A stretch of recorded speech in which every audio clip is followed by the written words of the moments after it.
The alien spectators jeered, their laughter echoing through the massive stone amphitheater carved into the cliffs of Zarnath Prime. At the center stood a lone human, dirty, thin, bruised, but unbowed. His name was Kael Ryan, a former Terran scout pilot now labeled a disgrace, a pet, kept alive for entertainment.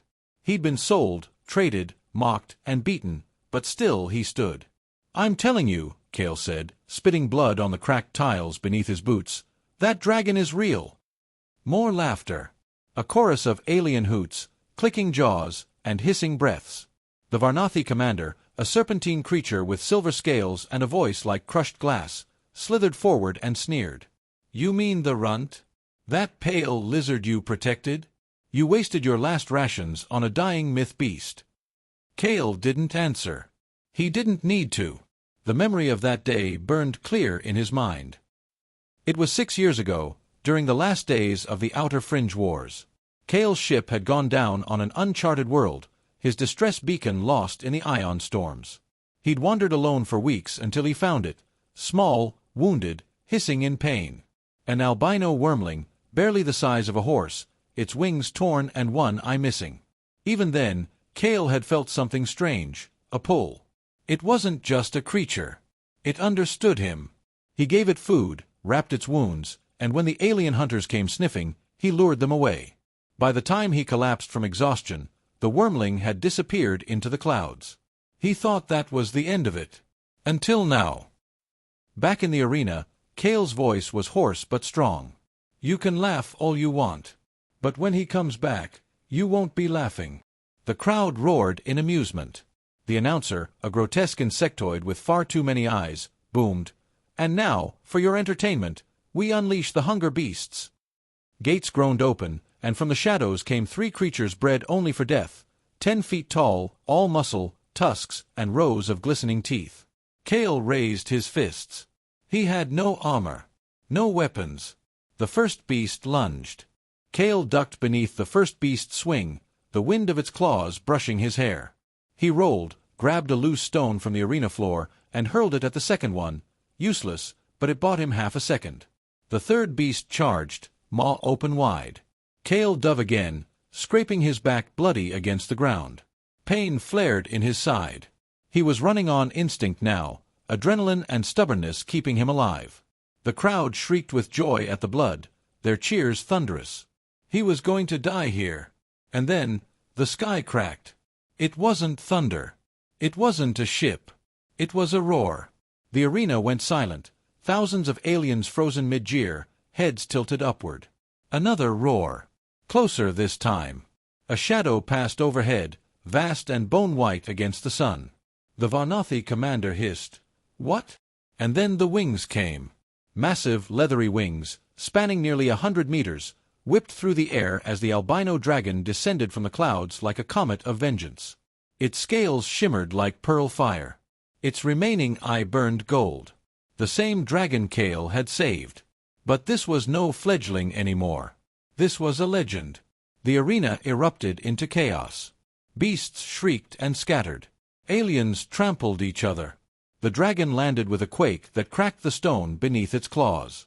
Its tail swept, crushing the viewing platforms.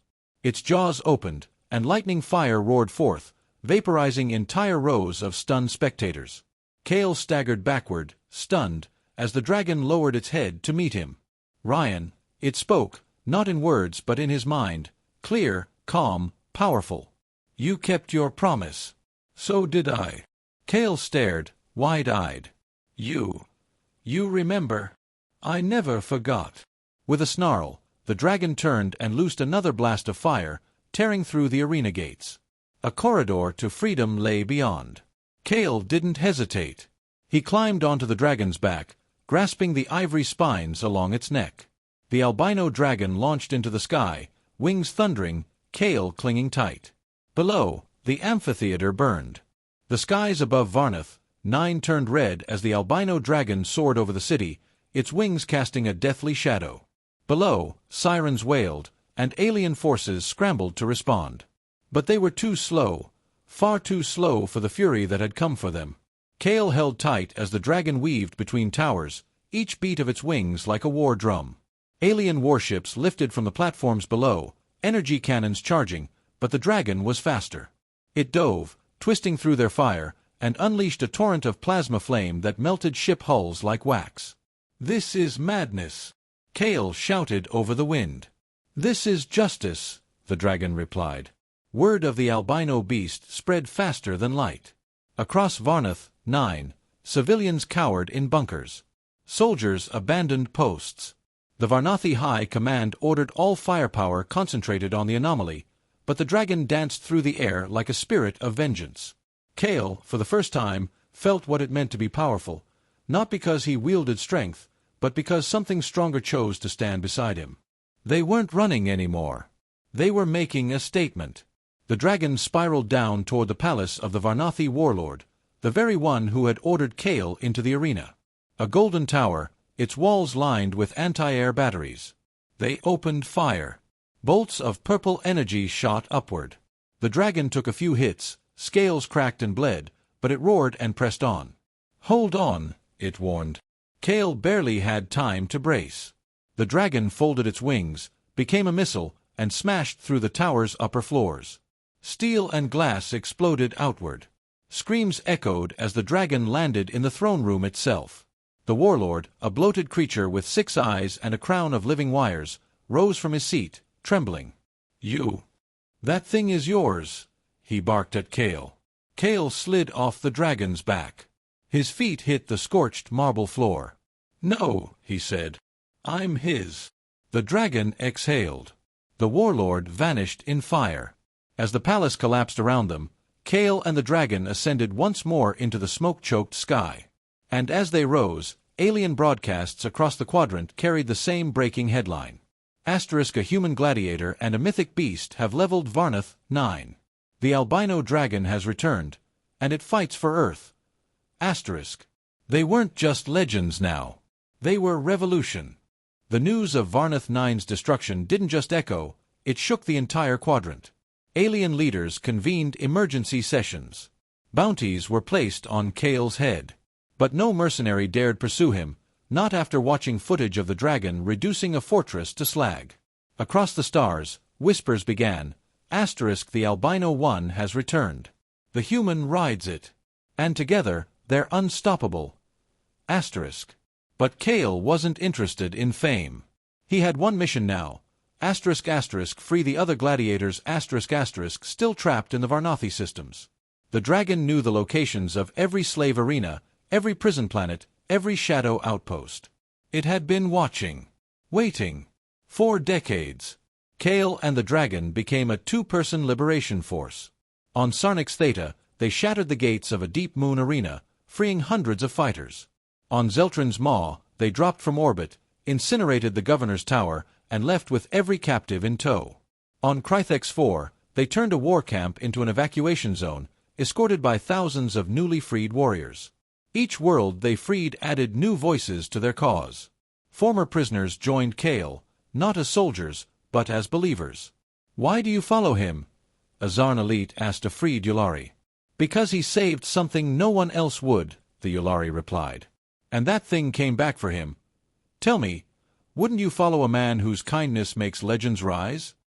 It was no longer about revenge. Kael was building an army of the forgotten. And the dragon?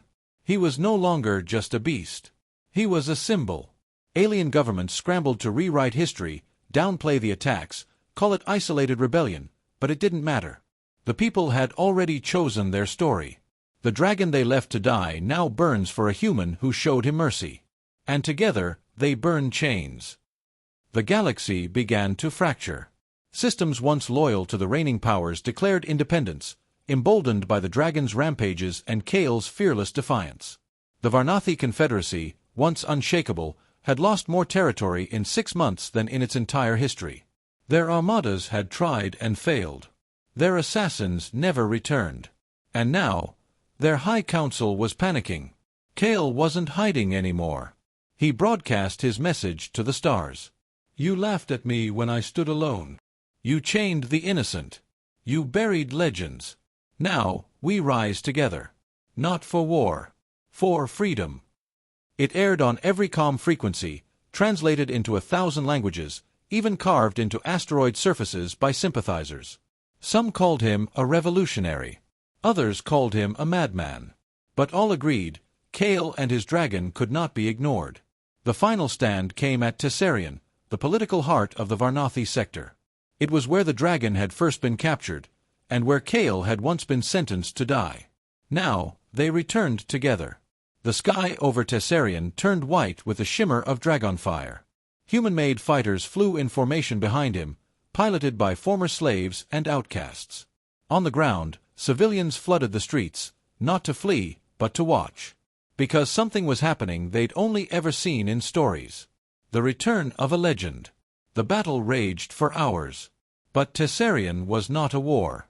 It was a reckoning.